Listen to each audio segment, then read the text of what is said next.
La femme dans le désert sera notre objet de cette étude du mercredi 29 mars. Nous allons lire Apocalypse 12, verset 6 et comparer ce texte à Apocalypse 12, les versets 14 à 16. Remarquez attentivement la période de l'attaque de Satan contre la femme, qui est l'Église de Dieu, et les décisions prises par Dieu pour son peuple. De quoi ces versets parlent-ils ? Et la femme s'enfuit dans le désert, où elle avait un lieu préparé par Dieu, afin qu'il y fût nourri pendant 1260 jours. Lisons maintenant les versets 14 à 16. « Et les deux ailes du grand aigle furent données à la femme, afin qu'elle s'envolât au désert, vers son lieu, où elle est nourrie un temps, des temps et la moitié d'un temps, loin de la face du serpent. Et de sa bouche le serpent lança de l'eau comme un fleuve derrière la femme, afin de l'entraîner par le fleuve. Et la terre secourut la femme. Et la terre ouvrit sa bouche et engloutit le fleuve que le dragon avait lancé de sa bouche. » Les 1260 jours d'Apocalypse 12, le verset 6, sont parallèles au temps, des temps et à la moitié d'un temps d'Apocalypse 12, verset 14. Cette même prophétie temporelle, décrivant la même période de temps, se trouve dans Daniel 7, le verset 25, Apocalypse 11, le verset 2 et 3, et Apocalypse 13, le verset 5. Parce qu'il s'agit de symboles prophétiques, une femme dans le sens littéral avec des ailes n'est pas allée dans le désert, nous appliquons le temps prophétique, c'est-à-dire le principe jour-année. Et pour cela, voyons deux textes qui en parlent clairement. Premièrement, Nombre 14, le verset 34. « De même que vous avez mis 40 jours à explorer le pays, vous porterez la peine de vos iniquités 40 années, une année pour chaque jour, et vous saurez ce que c'est que d'être privé de ma présence. » Le deuxième texte, c'est Ézéchiel 4, les versets 4 à 6. « Puis couche-toi sur le côté gauche, mais il l'iniquité de la maison d'Israël, et tu porteras leur iniquité autant de jours que tu seras couché sur ce côté.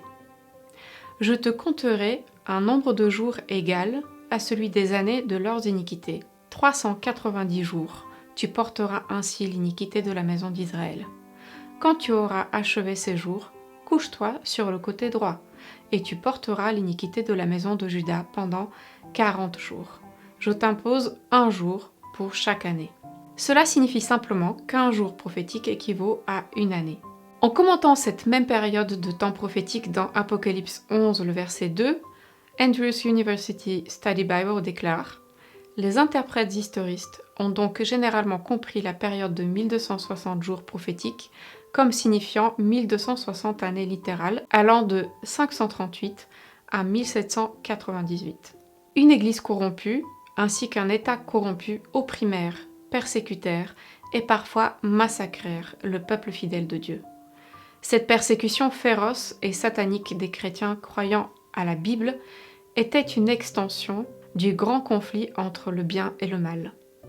Au sortir des ténèbres du Moyen-Âge, à l'époque de la Réforme, des hommes et des femmes ont été confrontés à un choix. Seraient-ils fidèles à la parole de Dieu ou accepteraient-ils les enseignements des prêtres et des prélats ? Une fois de plus, la vérité a triomphé et Dieu a eu un peuple qui lui a été fidèle face à une puissante opposition. Ces versets contiennent des expressions fascinantes et extrêmement encourageantes de la sollicitude de Dieu. Apocalypse 12, le verset 6 utilise l'expression « un lieu préparé par Dieu ». Apocalypse 12, 14 déclare que la femme a été nourrie dans le désert. Et Apocalypse 12, verset 16 déclare « la terre secourut la femme ». À l'époque des graves persécutions, Dieu a pourvu aux besoins de son Église. Comme il l'a fait à l'époque, il fera de même pour son reste à la fin des temps.